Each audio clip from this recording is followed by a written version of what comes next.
The HackRF, or the HackRF One, was released in 2014 by Great Scott Gadgets, and since then it's become arguably the most popular SDR radio on the market today, being able to pair it with Windows, Linux, Mac, you name it, running GNU Radio, SDR++, SDR++ Brown, you name it, it's there and it works. On top of all that, it kind of serves as a great way to learn about radio in general.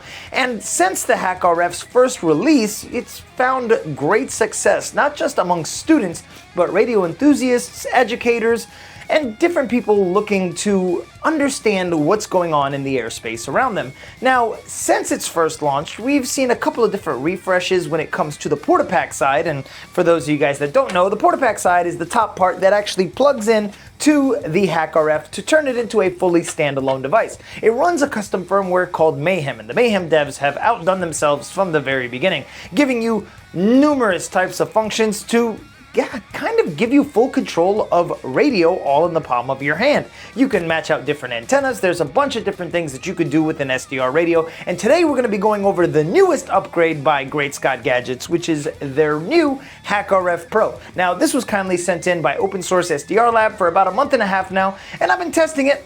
I have some thoughts. Now, if this is your first time seeing an SDR radio, this is not your Pop-Pop's radio. This is a full radio, full control, and some of the features that you can do with a SDR radio like a HackRF or a PortaPack H4M HackRF build of that sort, it can be kind of experimental in a sense, and some of the things that you can do can get you in trouble if you are doing them in the wrong set and setting. So we do have to let you know that this video is for educational purposes only. Remember to only test your own hardware. Do not test anything that you do not have permission to test on, and most importantly, do not transmit on any bands that you do not have explicit permission to transmit on. This type of stuff can get you in trouble if you do not know what you're doing. And worse than that, you could break your radio just by not having a general understanding or feel of what you should be doing and how you should be doing it. If you're ever interested in getting a better deep dive in SDR,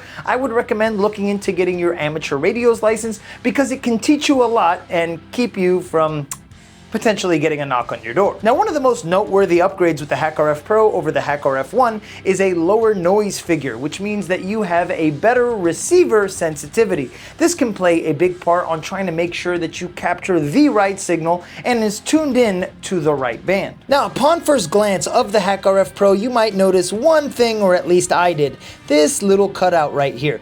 If we look at the HackRF One, that cutout is non-existent. It's just a full PCB. But if we look at the HackRF Pro, they have this little slit right here cut out, and it said that that's for future expandability. So we don't know exactly what they have in mind, but I cannot wait to see. If I were to guess, I would say maybe an 18650. Not now, but later. See these two clock SMAs at the bottom? Once you plug in your HackRF or HackRF Pro onto your PortaPack H4M or H2M, they become useless. So a lot of people remove them. I personally just keep them just in case.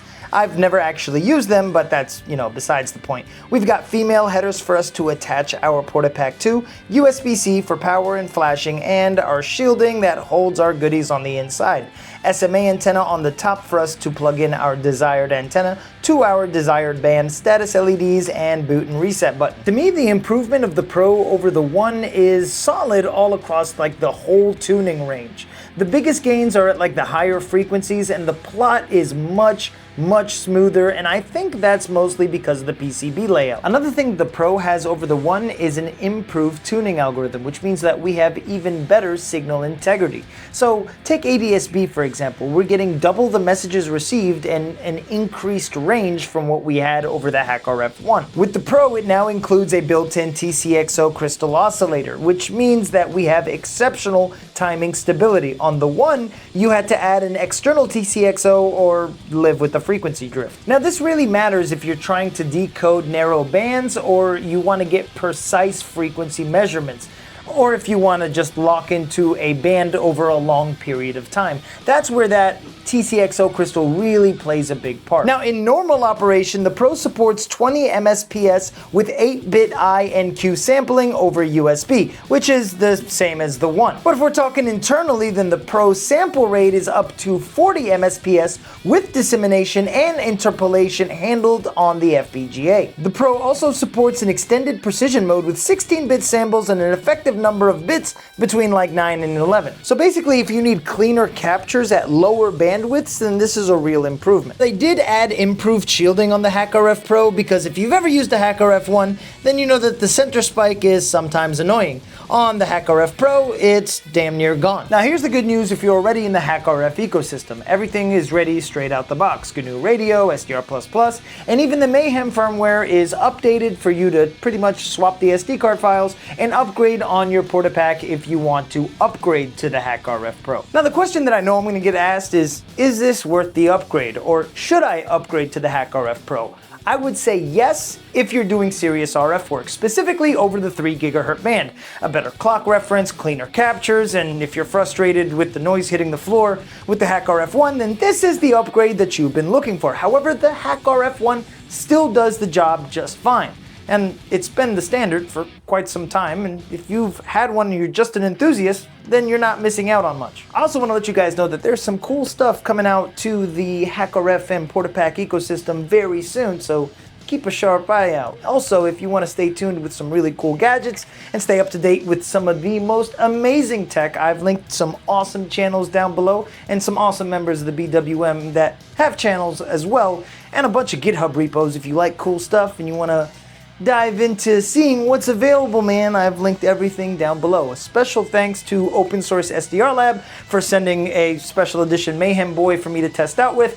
Thankfully, I haven't broke anything yet, and that's a good thing. Thank you guys so much for the love and support. I appreciate you guys so much, and I hope you guys enjoyed this video. If you're not subscribed to the channel, you're missing out, man, because we go over all different types of stuff all the time, my guy. We'll see you next time.